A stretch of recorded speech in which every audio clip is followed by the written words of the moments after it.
उत्तर प्रदेश में गाज़ियाबाद ज़िले में रहने वाले सूर्या चौहान की निर्ममता से, अत्यंत निर्ममता से ईद के दिन जैसे बकरे को कुर्बानी दी जाती है, ऐसी पद्धति का प्रयोग करके हत्या कर दी गई।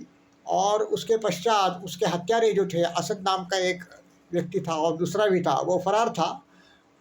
आज सवेरे ही एक जानकारी उत्तर प्रदेश पुलिस की ओर से दी गई है कि उसको पकड़ लिया गया था और उसको भागने की कोशिश में उसका एनकाउंटर हो गया है। तो उसका न्याय जो है वो पूर्णतः हो गया। जो उसने जो अन्याय किया था उससे उसको दुर्गति प्राप्त हो गई और वो जो है 72 लोगों के पास उसको जहन्नुम में योगी जी की सरकार ने पहुंचा दिया। तो ये बात जो है वो सबको निश्चित रूप से अच्छी लगेगी कि जो अन्याय करने वाला दुराचारी और दुर्जन और षड्यंत्रकारी घटक है, उसको तुरंत उसके किए का जो न्याय जो है वो मिल जाता है। नहीं तो वैसे देखा जाए तो वो 10-10 साल तक आतताई अतिरेकी आतंकवादी बलात्कारी जो है वो आराम से सरकारी में अतिथि बन करके अतिथि निवास में रहते हैं और सालों साल सरकार का टैक्स जो करदाता है, प्रामाणिक करदाता है, उनके पैसे से उनका भरण पोषण किया जाता है। यासीन मलिक का अभी भी किया जा रहा है। कितने हिंदुओं को निर्ममता से उसने मार दिया था कश्मीर में। उसने खुद कहा था कि कितने लोगों को उसने मरवा दिया और ये अनेक बार सिद्ध हो चुका है कि उसने इतनी हिंदुओं की हत्या कर दी। फिर भी यासीन मलिक आज भी जीवित है और शायद उसको बेल भी मिल सकता है।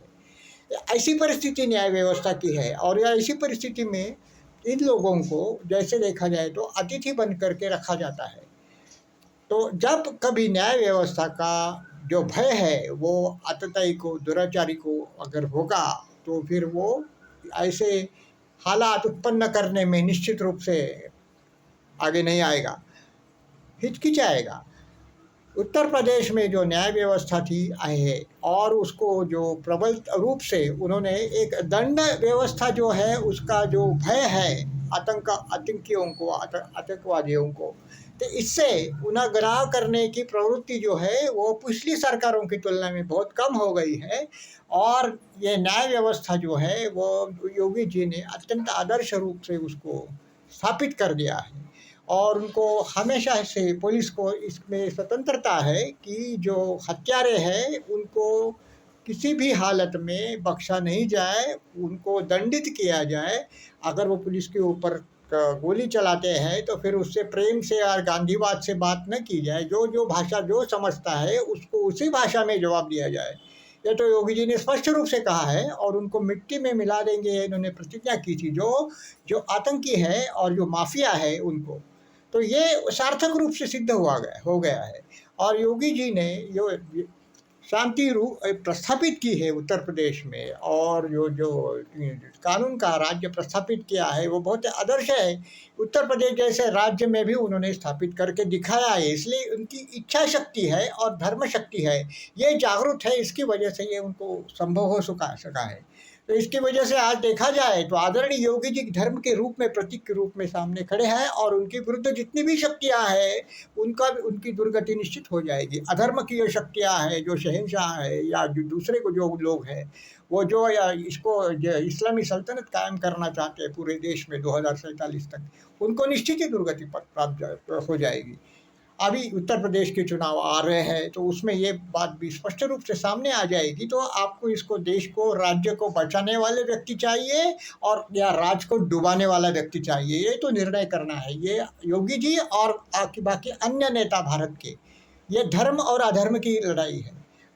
मूर्तिमंत धर्म का रूप और प्रतीक बन करके योगी जी खड़े हैं और उसके सभी विरोधी जो है वो पार्टी में या पार्टी के बाहर के, वो सब अधर्म का रूप धारण करके खड़े हुए हैं या अधर्म को उनका समर्थन प्राप्त है।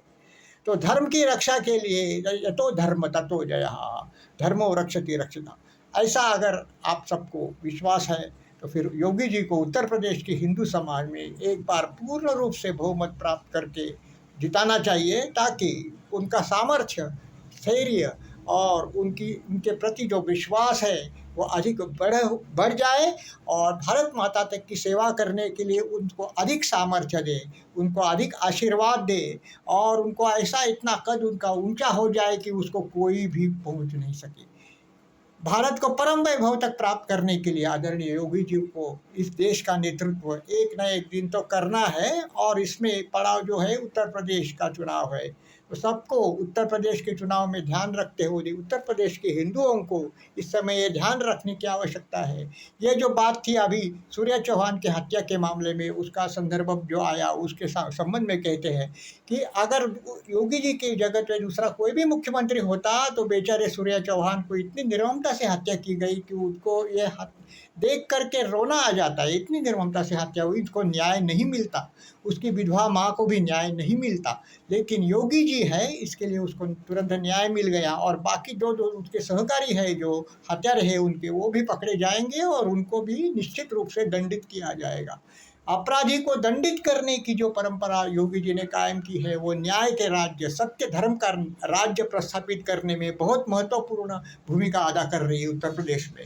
और यही व्यवस्था पूर्ण देश में प्रस्थापित करने के लिए योगी जी को सभी उत्तर प्रदेश के सभी हिंदुओं ने इस बार आशीर्वाद देना चाहिए, उनको आशीष देना चाहिए, उनको एक रूप से उनका कद बढ़ाने के लिए अपना पूर्ण रूप से समर्थन देना चाहिए। सब उत्तर प्रदेश के हिंदुओं का ये राष्ट्रीय कर्तव्य है कि जात पात में उलझे हुए जो निकृष्ट दर्जा के और अत्यंत नीच नेता है, उनके झांसे में नहीं आना चाहिए, उनको बंटना नहीं चाहिए, उनको कटना नहीं चाहिए। जो पार्टी भारतीय जनता पक्ष में है या भारतीय जनता पक्ष के बाहर है, वो सब अधर्मी शक्तियाँ जो भी है, उनको पूर्ण रूप से परास्त कर देना चाहिए। और आदरणीय योगी जी को फिर से एक बार मुख्यमंत्री के रूप में शक्ति प्रदान करने की आवश्यकता उत्तर प्रदेश की जनता को है, वो करनी चाहिए।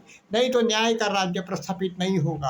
अन्याय की फिर से एक बार जो विषम परंपरा थी, जो रावण राज की, वो आने का वो प्रयास कर रहा है अखिलेश यादव, तो उसको बिल्कुल ही समर्थन हिंदू समाज ने नहीं देना है। वो इसी प्रकार से वो यादव का राज्य जो है, वो मुस्लिम यादवों का जो संयुक्त जो विग्रह है, वो पूरे उत्तर प्रदेश को डुबा देगा। तो इस प्रकार से आज हम लोग देखते हैं कि न्याय व्यवस्था जो है वो कितनी अच्छी तरह से उन्होंने अपने हाथों में, और कानून और सुव्यवस्था जो है वो रखने का जो सवाल रहता है, उसके ऊपर योगी जी ने कितना बड़ा कार्य किया है। और इसी बड़े कार्य के लिए ही उनको अधिकाधिक सामर्थ्य से उत्तर प्रदेश के चुनाव में जिताना उत्तर प्रदेश के हिंदुओं का परम कर्तव्य है। और उत्तर प्रदेश के हिंदुओं को बंटना नहीं है, कटना नहीं है, जातिवादियों के झांसे में नहीं आना है।